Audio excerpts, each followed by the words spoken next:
Despair Priorities by Eugenio Negro. This is Chapter 2, The Chava Voice. Here we go.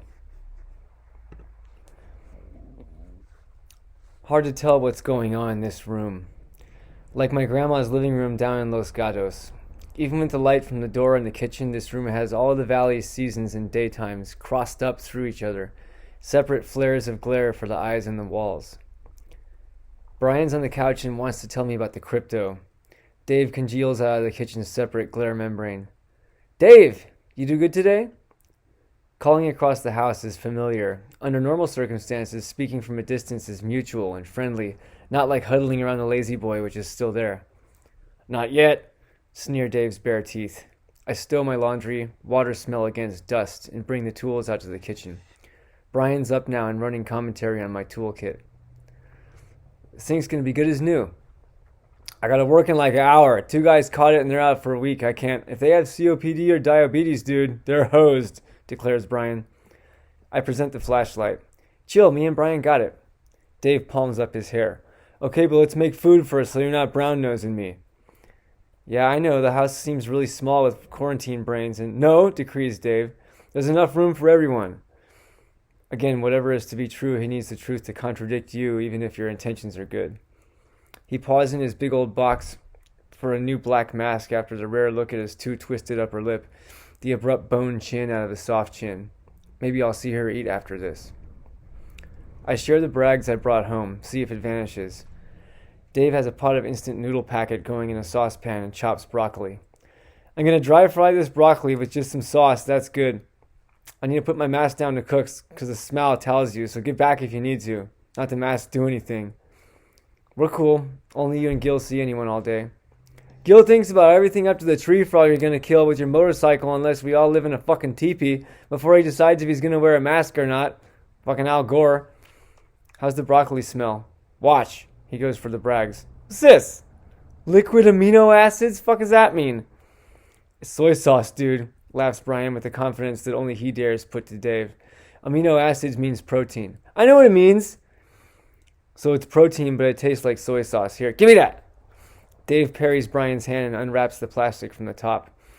His and Brian's backs sway in time before the stove's grimy niche. He must be used to self-regulating soy sauce drippers because he inverts the brag's much wider mouth over the broccoli, like for ketchup, and splash. What the fuck? This Santa Cruz shit.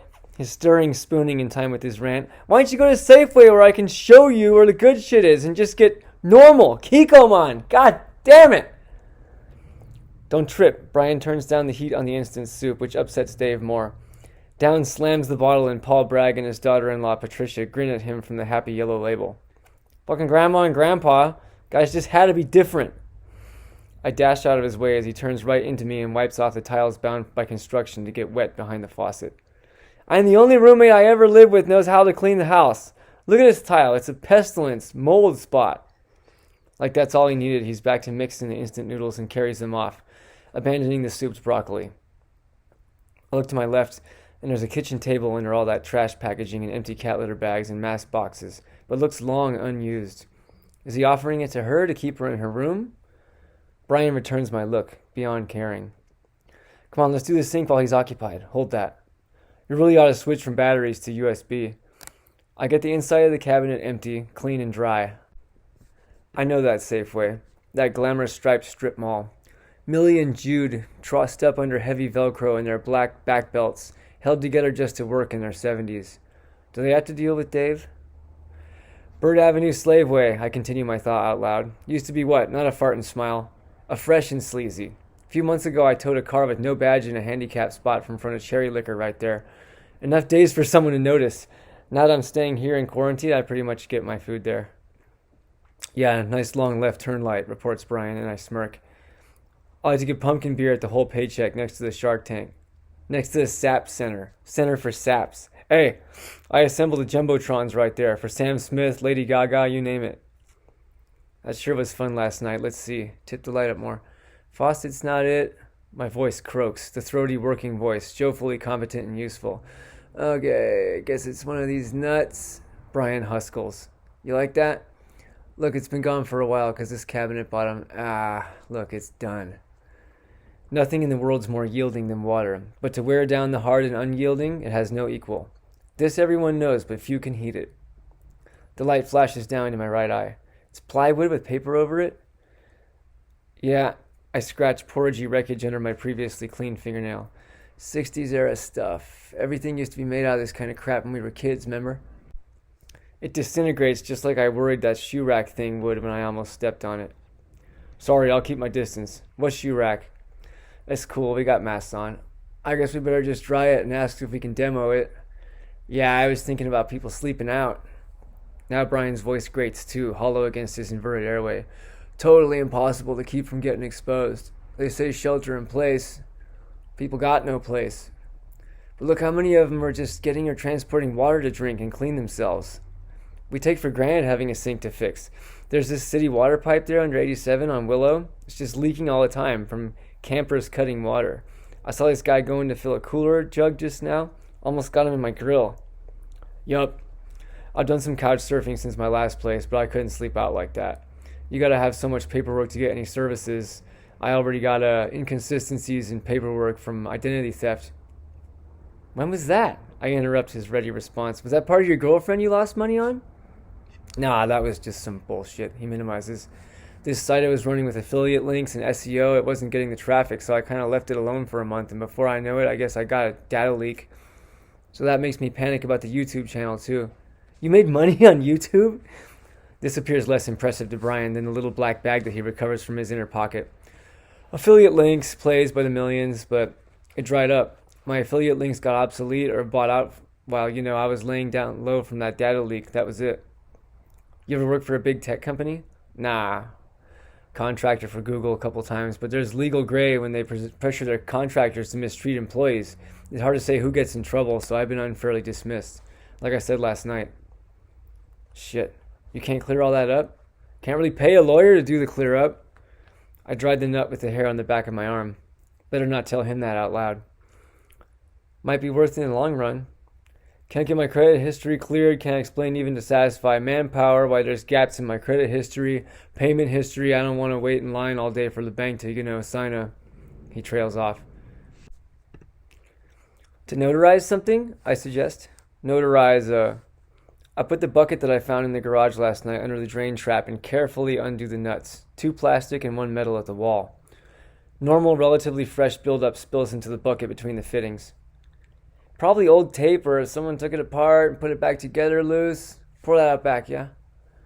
While Brian's up, Dave comes back in, but I don't want to meet eyes with him, so I don't risk looking for the pan of food. Did he take a bowl? Fucking sink? You guys are like Gil now. That's not the same as rent. We know. Wild Gil Dickhock's gonna be like Wild King TikTok. He's so influential on you guys. Dave's voice outside the cabinet like cold spray sticking in my arm hair. He might not be that special. Cats scatter right down the narrow shadows in microsecond anticipation as the back door slaps shut. Its draft inflates the osmopause between kitchen scents and cat box reek. Slaps back over my mask. Brian's voice. Did you get it? I think it's the tape here. It's in the bag. Brian's delayed footfalls describes a swoop around Dave. Got it? Let's clean the fittings real good. What did I... Likes dissolve likes. That's my favorite of Brian's tones of voice. He passes me the citrus cleaner. Is there not a rag in there, Brian? No? Damn it. We used it on the paper on the bottom. Dave's voice winds around the doorframe from the living room. Do not use a kitchen towel, Brian. There's not any. There's not any, reports Brian, and recoils at my shush. Shh, you don't have to. Here, there's no paper towels? Just give me the sink sponge. I'll buy more. There we go. Thanks. The J-bend is still too heavy to be empty. I turn it over into the bucket, stick my finger into it, release an hourglass of shards drumming down the plastic bottom. What do you know? Now Brian's head stacks up on top of mine, hair awkwardly elbowed and shouldered back by both arms. Glass? Kind of a lot. Some could be Corona bottle, but it's definitely kitchen grade, and some white from coffee cups. Brian's chin dislodges from my shoulder blades. Sounded like a whole bunch of those cats pissing. Yeah, I want to get up soon because the smell is worse down here. Take this. Here, tape it. My hands are wet. Brian hands me back the J-bin, pretty elegantly taped. Water from my fingers in the decomposed cabinet floor climbs with cat shit shadow up my shirt. Shitty plastic seals flush with the nuts. Reinstalled. Draining sink as designed. What should I do with the leftover tape? Studies Brian. Dip it in sugar and chew on it. No, dude. Hesitation is big and bright as the moment before a car crash. The roll. Oh, give me it. I mean to stand up on cold, tingling legs, but first he awkwardly delivers it to my inverted and upturned palm. I drain the water from the bucket and find the saucepan back on the stove. Looks like it wasn't touched. In comes Dave again, falters like he doesn't like having to bend over, but gets a look under the sink. Oh! Dave's rictus rises above the mask, the usual mocking in place of approval. You're not just a Atkins breath. Brian returns my look, beyond caring, nods at Dave with craftsmanly pride. Dave turns on me. You're not just Rear Admiral. I ain't JR. You ain't Sue Ellen. You like it? I try. Just a few things. Just a few things? Dave's whole body assumes the macho mantle of I'll listen to you if you convince me to. I give up, grab Brian's eyes with mine. You better break it to him about the floor. Dave's eyes get even closer together as Brian reports. The little paper floor or plywood or whatever is toast. I'll check the back end development on the subfloor too. Body humped again, Dave shrugs. Who knows how much has been let go in 50 years? That's why there's linoleum under there. Anyhow, it'd be a good idea to take that piece out. It's done. Then Dave's eyes dive down to the bucket and straight up into mine. How's this? That was in your trap. His neck reinflates. Whose fault is that? He twists it on me again. I must know something, so he has to know more. What? That bother you? You got something to say about it? What can I say? I have no authority or investment in this, nor a macho retort. My face lifts up and forward like it's running from my head, like I'm a kid in a schoolyard confrontation. I thought you should know. Well, thinking don't make it. Don't assume, Chava. All I want is to tell him to lower his voice so he doesn't get her attention, but he's paralyzed me again. He's got authority or at least long conditioning behind that stupid rage. I'm going to my room. He grabs the bucket from me and demonstrates emptying the glass into the wastebasket. This is 'cause of the fucking lazy boy, isn't it? Suddenly Brian is gone, doesn't absorb Dave's exhaust anymore. This is your proof that you know what's right for the house? No, forget it. It doesn't mean anything. You're finally making sense. At that, I stupidly decide to turn back and give him an audience.